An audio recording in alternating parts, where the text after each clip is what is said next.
Welcome back to Trojan. Today we're focused on wallet importing and exporting. You already know Trojan will create wallets for you, which is great for getting started. But what if you want to use that Trojan wallet elsewhere, or bring an existing wallet into Trojan? The process is pretty straightforward. Let's jump in. First, export. Click the Wallet button in the upper right.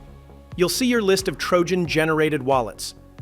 Pick the one you want to export, click the three dots on the right, and now you'll see Export Private Keys in red.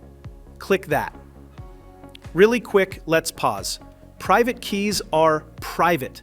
Never share them. If someone asks for your key to help or to fix something, that's a major red flag.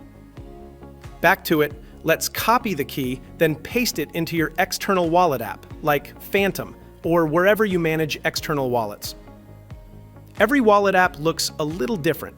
If you get stuck, check that wallet's docs. Once pasted and saved, that Trojan wallet is usable outside of Trojan, and as always, you can keep trading with it in the terminal. Now, import. This will allow you to bring a trading wallet into Trojan to trade with. Grab the private key from your external wallet, copy it to your clipboard, then return to Trojan's Wallets page.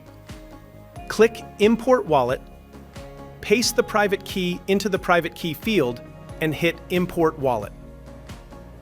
Back in the wallet list, imported wallets show a tag marking them as imported. That's how you tell them apart from Trojan-generated wallets. And that's it.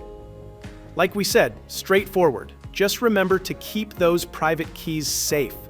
Store them offline, protect them, and most of all, keep them private.